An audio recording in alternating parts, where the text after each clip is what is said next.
ನಿನ್ ನಾಲ್ಗೆ ಮೇಲೆ ಹಿಡ್ತಾ ಇರಲಿ ದಂಡಪಾಣಿ. ಏನಾದ್ರೂ ತಪ್ಪಾಯ್ತಾ ಮಹಾರಾಜ? ಬಹಳ ದೊಡ್ಡ ತಪ್ಪಾಗಿದೆ ದಂಡಪಾಣಿ, ಬಹಳ ದೊಡ್ಡ ತಪ್ಪಾಗಿದೆ. ನಿನ್ನ ತಪ್ಪನ್ನ ಸರಿ ಮಾಡ್ಕೋ. ದಾರುಗಳ ದಾಸಿ ಅವಳು. ಯಾವುದೇ ದೊಡ್ಡ ವಿಶೇಷಣ ಹಾಕೋ ಅಗತ್ಯನೇ ಇಲ್ಲ ಅವಳ ಹೆಸರಿನ ಮುಂದೆ.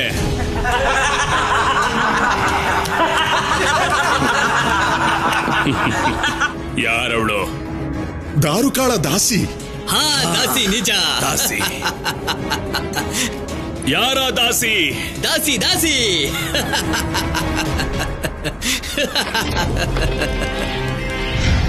ಅಸುರ ರಾಜ ತಾರಕಾಸುರರಿಗೆ ಜಯವಾಗಲಿ, ಅಸುರ ರಾಜ ತಾರಕಾಸುರರಿಗೆ ಜಯವಾಗಲಿ. ಬಾ ತೋತಾಸುರ, ಇನ್ನು ಸದಾ ನನಗೆ ಜಯನೇ. ಜಯನ ನನ್ನ ದಾಸಿಯಾಗಿ ಮಾಡ್ಕೊಂಡಿದ್ದೀನಿ ತೋತಾಸುರ, ದಾಸಿ. ಆದ್ರೆ ಕ್ಷಮಿಸ್ಬೇಕು ಅಸುರ ರಾಜ, ಬಾಲಶಿವನಿಗೆ ನಿಮ್ಮ ಪ್ರಸನ್ನತೆ ಚುಚ್ಚುತ್ತಿದೆ. ಹಾಗಂದ್ರೆ ನಾನ್ ನಿಮ್ಗೆ ಒಂದು ವಿಷಯನ ತಿಳಿಸ್ಬೇಕಿತ್ತು. ನೀವು ಯಾವ ಬಾಲಶಿವ ಮಹಾದೇವ ಆಗ್ಬಾರ್ದು ಅಂತ ಪಾರ್ವತಿಯಿಂದ ಬೇರೆ ಮಾಡಿದ್ರೋ, ಈಗ ಅದೇ ಬಾಲಶಿವ ಪಾರ್ವತಿ ದುಃಖ ದೂರ ಮಾಡೋದಕ್ಕೆ ಸ್ವತಃ ಮಹಾದೇವನನ್ನ ಹುಡ್ಕಕ್ ಹೊರಟಿದ್ದಾನೆ.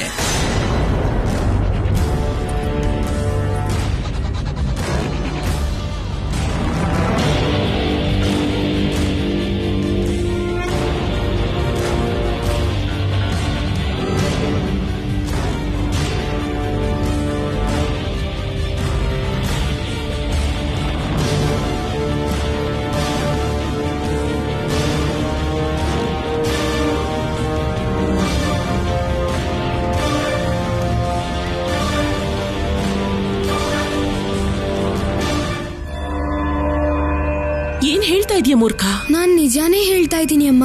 ಗೆಳೆಯ ಶಿವ ನಮ್ಮನ್ನೆಲ್ಲ ಬಿಟ್ಟು ಹೋಗಿದ್ದಾನೆ. ಶಿವ ಹೋಗಿದ್ದಾನೆ? ಎಲ್ಲಿಗೆ ಹೋಗಿದ್ದಾನೆ? ಅರ್ಥ ಆಗೋ ತರ ಹೇಳು ಮೂರ್ಖ. ಗೆಳೆಯ ಶಿವ ನಿಮ್ಗೆ ಈ ಪತ್ರ ಕೊಡೋಕ್ ಹೇಳಿದಾನೆ.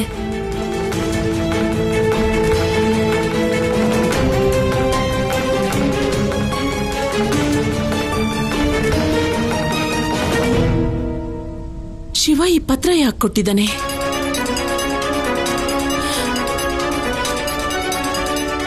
ಋಷಿವರ್ಯ, ಈ ಪತ್ರದಲ್ಲಿ ಏನಿರಬಹುದು? ದೇವಿ, ಮೊದಲು ನೀವು ಪತ್ರನ ಓದಿ ನೋಡಿ.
ಶಿವ ಇಲ್ಲಿ ಬರೋದಿಲ್ಲ ಋಷಿವರ್ಯ.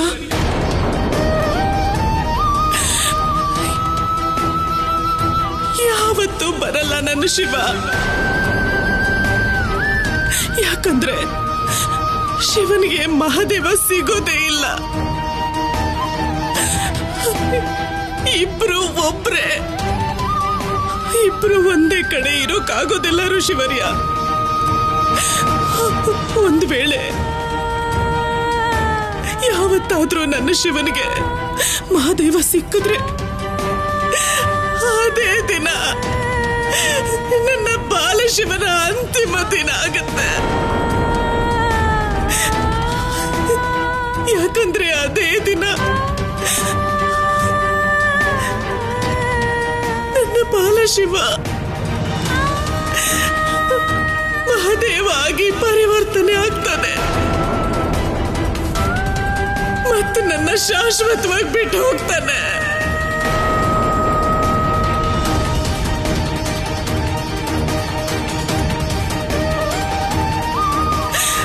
ವ್ರತ ಸಫಲ ಆದ್ರೂ ನಿಷ್ಫಲ ಆಯ್ತು. ನಾನು ಶಿವನನ್ನ ಪಡ್ಕೊಂಡ್ರು ಕಳ್ಕೊಂಡ್ಬಿಟ್ಟೆ.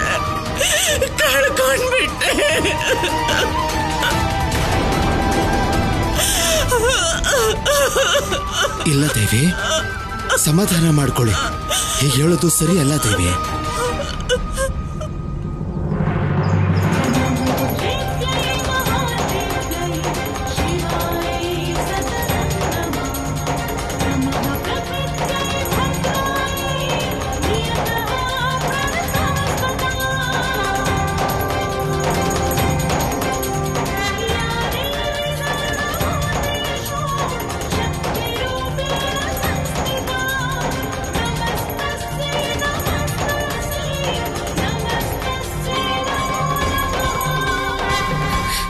ದೇವಿ ಪಾರ್ವತಿ, ನಿಮ್ಮ ಈ ಭಕ್ತೆ ತುಂಬಾ ಕಷ್ಟದಲ್ಲಿದ್ದಾಳೆ. ಇನ್ನು ಈ ದುಃಖನ ಸಹಿಸ್ಕೊಳ್ಳೋದಕ್ಕಾಗಲ್ಲ. ನಾನು ಕಳ್ಕೊಂಡಿರೋದನ್ನ ಪಡ್ಕೊಳ್ಳೋದಕ್ಕೋಸ್ಕರ ನಿರಂತರವಾಗಿ ಒದ್ದಾಡ್ತಾ ಇದ್ದೀನಿ.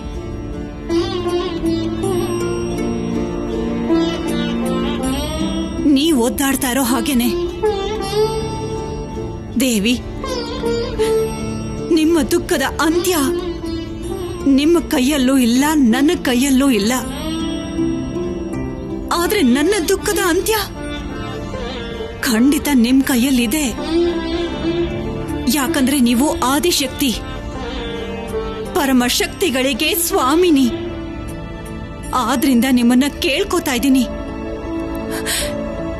ನನ್ನ ದುಃಖಗಳನ್ನ ದೂರ ಮಾಡಿ ನಿಮ್ಮ ದಯೆಯಿಂದ ನನ್ನ ಸುಖಕ್ಕೆ ಸ್ವಾಮಿನಿ ಮಾಡಿ ನನ್ನ ಅತೃಪ್ತ ಆಸೆಗೆ ತೃಪ್ತಿ ಕೊಡಿ ದೇವಿ ಪಾರ್ವತಿ. ಸುಖ ಮತ್ತೆ ದುಃಖ ಹೂವು ಮತ್ತೆ ಮುಳ್ಳಿನ ಹಾಗೆ.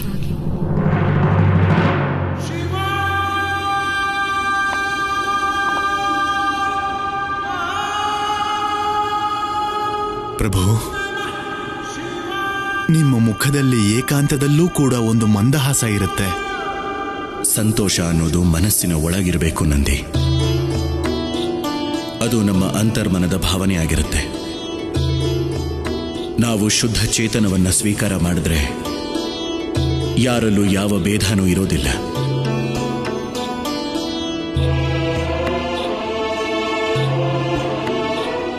ಯಾರು ಅಭೇದ್ಯರೋ ಅವರ ಸಂತೋಷ ಹೀಗೆ ಇರಬೇಕಾಗತ್ತೆ. ಮಹಾದೇವ, ಮಾತೆ, ಪ್ರಣಾಮ ಮಾತೆ. ಮಹಾದೇವ, ಈ ಮಾತು ಸಂಪೂರ್ಣವಾಗಿ ನಿಜ ಅಲ್ಲ. ನಾನು ಭೂಮಿ ಮೇಲಿನ ಜನರನ್ನ ನೋಡಿದ್ದೀನಿ. ಯಾವ ವ್ಯಕ್ತಿ ಮೊದಲಿಂದ ಬಹಳ ದುಃಖಿಯಾಗಿರ್ತಾನೋ ಅಂಥವ್ರಿಗೆ ನೀವು ಇನ್ನೂ ಹೆಚ್ಚು ದುಃಖ ಕೊಡ್ತೀರಾ. ಹಾಗೆ ಯಾರು ಸುಖವಾಗಿರ್ತಾರೋ ಅಂಥವ್ರಿಗೆ ನೀವು ದುಃಖ ಕೊಡೋದೇ ಇಲ್ಲ. ಇದು ಭೇದ ಅಲ್ವಾ ಮಹಾದೇವ?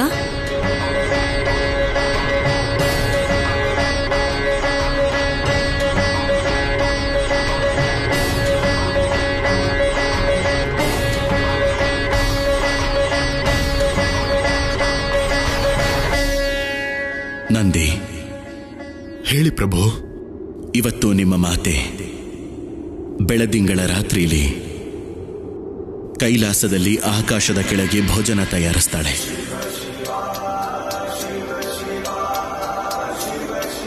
ಅಲ್ವಾ ಪಾರ್ವತಿ? ಭೋಜನ ತಯಾರಿಸ್ತೀಯ ಅಲ್ವಾ?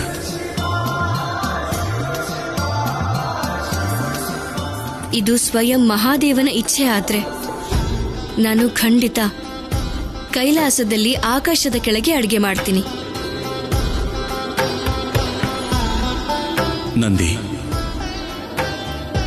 ಒಂದು ಹಳ್ಳಿಗೆ ಹೋಗಿ ಕಲ್ಲುಗಳ ವ್ಯವಸ್ಥೆ ಮಾಡು. ಮಾಡ್ತೀನಿ ಪ್ರಭು.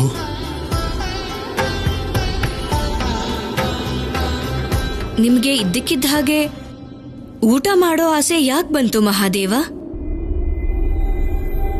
ಜೊತೆಗೆ ಕಲ್ಲಿನ ಹಿಂದೆ ಏನ್ ರಹಸ್ಯ ಇದೆ?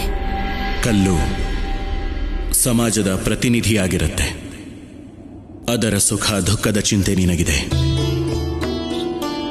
ಇದರಿಂದ ಮನೆ ನಿರ್ಮಾಣವಾಗುತ್ತೆ. ಅದರಲ್ಲಿ ಜನರು ವಾಸ ಮಾಡ್ತಾರೆ.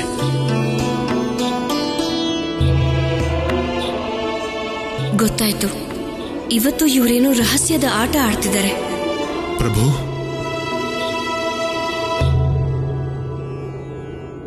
ನೀನು ಇವುಗಳನ್ನು ಎಲ್ಲಿಂದ ತಂದೆ? ಪ್ರಭು, ಕೆಳಗಡೆ ಇರೋ ಊರಲ್ಲಿ ಬಹಳ ಮನೆಗಳಿವೆ. ಆ ಮನೆಗಳನ್ನ ಸರಿಯಾಗಿ ನೋಡ್ಕೊಳ್ತಿಲ್ಲ. ಆ ಮನೆಯ ಬೀಳೋ ಹಾಗಿರೋ ಗೋಡೆಗಳಿಂದ ನಾನು ಇವುಗಳನ್ನ ತಗೊಂಡ್ ಬಂದೆ ಪ್ರಭು. ಆ ಮನೆ ಮೊದಲೇ ಶಿಥಿಲವಾಗಿತ್ತು. ನೀನದನ್ನ ಇನ್ನಷ್ಟು ದುರ್ಬಲ ಮಾಡಿದ್ಯಾ ನಂದಿ. ಈ ಕಲ್ಲುಗಳನ್ನ ದೃಢವಾದ ಮನೆಯಿಂದನೂ ತರಬಹುದಿತ್ತಲ್ವಾ? ಆದ್ರೆ ಪ್ರಭು, ಆ ಮನೆಯಲ್ಲಿ ವಾಸವಿರುವಂತ ಜನರು ತಮ್ಮ ಮನೆ ಗೋಡೆಗಳನ್ನ ಸರಿಯಾದ ರೀತಿಯಲ್ಲಿ ಕಟ್ಟಿದ್ರು ಪ್ರಭು. ಅದು ತುಂಬಾನೇ ಸುಂದರವಾಗಿ ಕಾಣ್ತಾ ಇತ್ತು. ಅದರಿಂದ ಆ ಸೌಂದರ್ಯನ ಹಾಳು ಮಾಡೋದು ಸರಿ ಅನ್ನಿಸ್ಲಿಲ್ಲ ಪ್ರಭು. ಪಾರ್ವತಿ, ಇದೇ ನಿನ್ನ ಪ್ರಶ್ನೆಗಳಿಗೆ ಉತ್ತರ. ಯಾರು ತಮ್ಮ ಮನೆಯ ಗೋಡೆಗಳನ್ನ ಸರಿಯಾದ ರೀತಿಯಲ್ಲಿ ಕಟ್ಟಿರ್ತಾರೋ, ಯಾರು ತಮ್ಮ ಒಳ್ಳೆಯ ಕಾರ್ಯಗಳಿಂದ ತಮ್ಮ ಜೀವನವನ್ನ ಸುಂದರವಾಗಿಟ್ಕೊಂಡಿರ್ತಾರೋ ಅವರಿಗೆ ದುಃಖ ಹೇಗಾಗತ್ತೆ?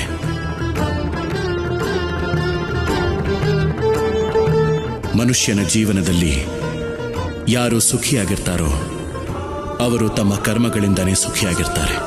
ಯಾರು ದುಃಖದಲ್ಲಿರ್ತಾರೋ ಅವರು ಕೂಡ ಕರ್ಮಗಳಿಂದಾನೇ ದುಃಖದಲ್ಲಿರ್ತಾರೆ. ಅರ್ಥ ಆಯ್ತು ಮಹಾದೇವ. ಏನೇ ಇದ್ರೂ ಎಲ್ಲ ನಮ್ಮ ಕರ್ಮಗಳ ಫಲಾನೆ. ಈಗ ದಾರುಕಾ ಕೂಡ ಕೊಟ್ಟಿರೋ ಮಾತನ್ನ ದುರುಪಯೋಗ ಪಡಿಸ್ಕೊತಿದ್ದಾಳೆ. ದೇವಿ ಪಾರ್ವತಿ, ಆಶೀರ್ವಾದ ಮಾಡಲ್ವಾ? ನಿನಗೆ ಆಶೀರ್ವಾದ ಮಾಡೋದು ನನಗೆ ಅನಿವಾರ್ಯ ದಾರುಕಾ. ನಾನ್ ಕೊಟ್ಟಿರೋ ಮಾತನ್ನ ಕಾಪಾಡೋದಕ್ಕೆ ನಿನ್ನ ಎಲ್ಲ ಆಸೆಗಳನ್ನು ಪೂರ್ತಿ ಮಾಡಲೇಬೇಕು. ಎಲ್ಲ ನಿಮ್ಮ ದಯೆ ದೇವಿ. ಆದ್ರೆ ನೆನಪಿರ್ಲಿ, ನನ್ನನ್ನ ಬಹಳ ಸಮಯದ ತನಕ ನೀನು ನಿನ್ನ ವರದ ಬಂಧನದಲ್ಲಿ ಬಂಧಿಸಿ ನಿನ್ನ ಜೊತೆ ಇಟ್ಕೊಳ್ಳೋದಕ್ಕಾಗಲ್ಲ. ಮತ್ತೆ ಇದು ನೆನಪಿರ್ಲಿ, ವರದ ದುರುಪಯೋಗದಿಂದ ನಿನ್ನ ತಪಸ್ಸಿನ ಶಕ್ತಿ ಕ್ಷೀಣ ಆಗತ್ತೆ. ಆದ್ರಿಂದ ದಾರುಕಾ, ನಿನ್ನ ಪ್ರತಿಯೊಂದು ಹೆಜ್ಜೆಯನ್ನು ಯೋಚನೆ ಮಾಡಿ ಇಡು. ದೇವಿ ಪಾರ್ವತಿ, ನಾನು ತೀರ್ಮಾನ ಮಾಡಾಗಿದೆ. ಮತ್ತೆ ನನ್ನ ತೀರ್ಮಾನ ಬದಲಾಗೋದಿಲ್ಲ. ನನಗ್ ಬೇಕಾಗಿರೋದು ಸುಖ ಅಷ್ಟೇ. ಮತ್ತೆ ನೀವು ನನಗೆ ಆ ಸುಖ ಕೊಡ್ಲೇಬೇಕು. ನೀವು ನನ್ನ ಜೊತೆಗೆ ಇದ್ದು ನಾನು ಸುಖವಾಗಿ ಜೀವನ ಮಾಡೋದನ್ನ ನೀವು ನೋಡ್ಲೇಬೇಕಾಗತ್ತೆ. ಯಾಕಂದ್ರೆ ನೀವಿಲ್ಲಿಂದ ಹೋಗ್ಬೇಕು ಅಂತಂದ್ರೆ ನಾನ್ ನಿಮ್ಗೆ ಹೋಗೋದಿಕ್ಕೆ ಅನುಮತಿ ಕೊಡ್ಬೇಕು. ಅದನ್ನ ನಾನು ಯಾವತ್ತೂ ಕೊಡೋದೂ ಇಲ್ಲ.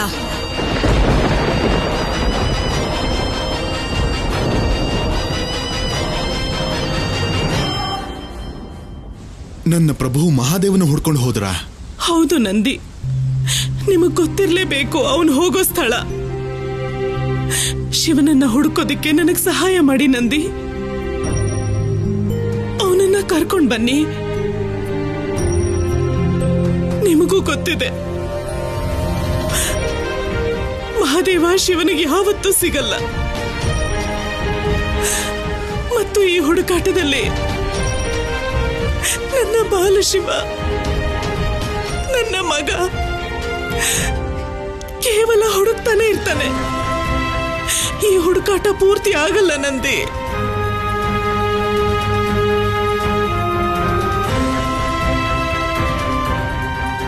ನೀವು ಚಿಂತೆ ಮಾಡಬೇಡಿ ದೇವಿ, ನಾನು ಈಗಲೇ ಪ್ರಭುನ ಹುಡ್ಕೋದಕ್ಕೆ ಹೋಗ್ತೀನಿ. ಬರೋವಾಗ ಜೊತೆಗೆ ಕರ್ಕೊಂಡೇ ಬರ್ತೀನಿ. ಈಗ ನನಗೆ ಅಪ್ಪಣೆ ಕೊಡಿ ದೇವಿ. ಅಮ್ಮ, ನನಗೂ ಅಪ್ಪಣೆ ಕೊಡಿ. ನಾನು ಗೆಳೆಯ ಶಿವನ್ ಹುಡ್ಕೋಕ್ ಹೋಗ್ತೀನಿ.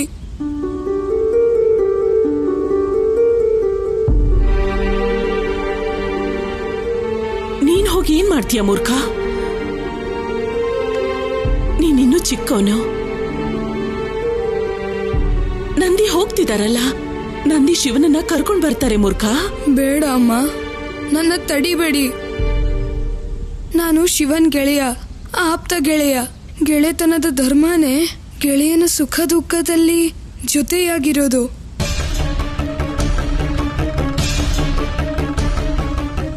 ಹೋಗದೆ ಇದ್ರೆ ಈ ಜಗತ್ತಲ್ಲಿ ಗೆಳೆತನ ಧರ್ಮದ ಗೌರವ ಕಡಿಮೆ ಆಗುತ್ತೆ.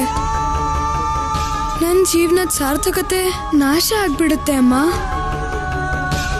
ದಯವಿಟ್ಟು ನನ್ನ ಕಳಿಸ್ಕೊಡಿ ಅಮ್ಮ, ದಯವಿಟ್ಟು ಕಳಿಸ್ಕೊಡಿ.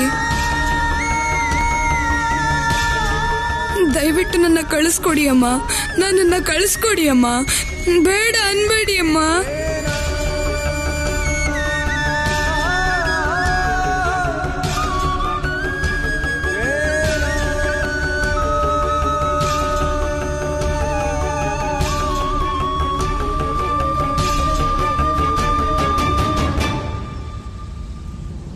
ಹೋಗ್ಬಾ.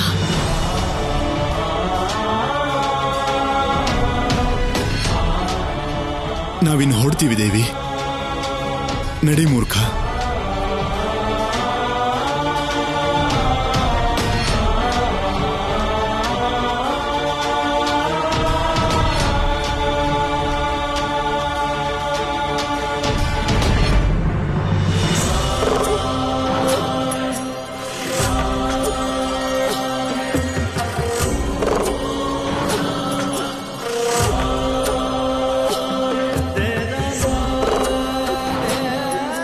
ಅಮ್ಮ ನನಗೆ ಯಾವಾಗಲೂ ಹೇಳ್ತಾ ಇರ್ತಾರೆ, ಮಹಾದೇವ ಕಣ ಕಣದಲ್ಲೂ ಪ್ರತಿಯೊಬ್ಬರ ಮನಸ್ಸಲ್ಲೂ ವಾಸ ಮಾಡ್ತಾರೆ.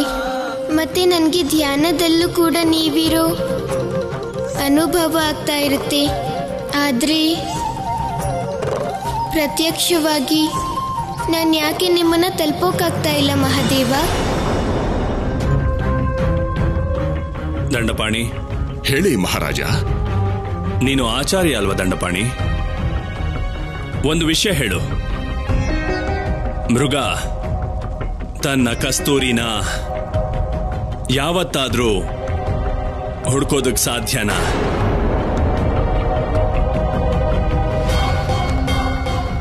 ಹೇಳು ದಂಡಪಾಣಿ.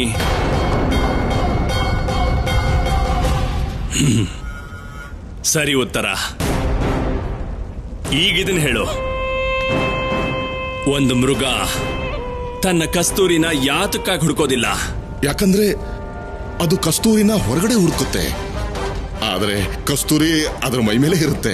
ಇದು ಸರಿಯಾದ ಉತ್ತರ ದಂಡಪಾಣಿ, ಖಂಡಿತವಾಗ್ಲೂ ಸರಿಯಾದ ಉತ್ತರ. ಈಗ ಅದೇ ರೀತಿ ಆ ಬಾಲಶಿವ ಕೂಡ ಮೃಗದ ಹಾಗೆ ಸದಾ ಮಹಾದೇವನ್ನೇ ಹುಡುಕ್ತಾ ಇರ್ತಾನೆ. ಅವನು ಯಾರನ್ನ ಹುಡುಕೋ ಪ್ರಯತ್ನ ಮಾಡ್ತಿದ್ದಾನೋ ಅವನನ್ನ ಯಾವತ್ತೂ ಹುಡುಕೋದಕ್ಕಾಗಲ್ಲ. ಯಾಕಂದ್ರೆ ಅವನು ಸ್ವತಃ ಮಹಾದೇವ. ಆದ್ರಿಂದ ಚಿಂತೆ ಮಾಡೋ ಯಾವ ಅಗತ್ಯನೂ ಇಲ್ಲ, ಅಗತ್ಯನೇ ಇಲ್ಲ. ಆದ್ರೆ ತಾರಕ, ಹೇಳಿ ಅಮ್ಮ. ಒಮ್ಮೆ ಬಾಲಶಿವ ದೇವಿ ಪಾರ್ವತಿ ಇದ್ದಲ್ಲಿ ತಲುಪಿದ್ರೆ ಅವಳೇ ಅವನಿಗೆ ಹೇಳ್ತಾಳೆ ಅವನೇ ಮಹಾದೇವ ಅಂತ. ಆಮೇಲೆ ಎದುರಾಗೋ ಅಪಾಯನ ನೀನೇ ಅನುಭವಿಸ್ಬೇಕಾಗುತ್ತೆ. ಅದನ್ನ ಎದುರಿಸೋದು ಕಷ್ಟ ಆಗುತ್ತೆ. ನೀವು ನಿಶ್ಚಿಂತೆಯಿಂದ ಇರಿ ಅಮ್ಮ, ನಾನು ಹಾಗಾಗಕ್ ಬಿಡೋದಿಲ್ಲ. ಅಗತ್ಯ ಬಂದ್ರೆ ದಾರುಕ ಇರೋ ವನದ ಸ್ಥಾನನೇ ಬದಲಾಯಿಸ್ತೀನಿ.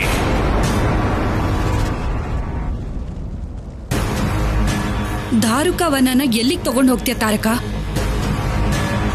ಪಾತಾಳ ಲೋಕಕ್ಕೆ ಅಮ್ಮ, ಪಾತಾಳ ಲೋಕಕ್ಕೆ.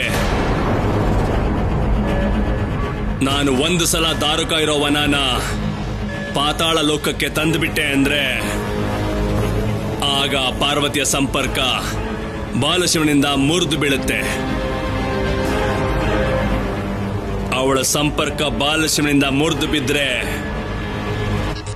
ಅವರಿಬ್ರು ಭೇಟಿ ಆಗೋದೇ ಇಲ್ಲ. ಅವರಿಬ್ರು ಭೇಟಿ ಆಗದೇನೆ ಇದ್ರೆ ನನ್ನ ದಾರಿಲಿ ಯಾವುದೇ ಕಷ್ಟ ಇರೋದಿಲ್ಲ. ನನ್ನ ದಾರಿಲಿ ಕಷ್ಟ ಅನ್ನೋದೇ ಇಲ್ಲ ಅಂದ್ರೆ ಅಮ್ಮ, ಆಗ ಕೇವಲ ನಾನೇ ಉಳಿಯೋದು.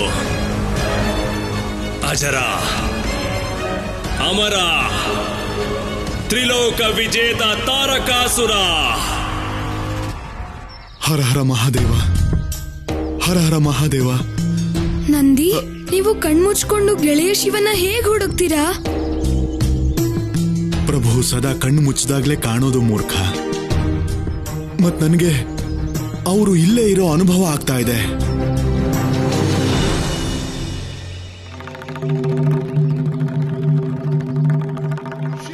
ಅಲ್ಲಿದ್ದಾರೆ ಪ್ರಭು.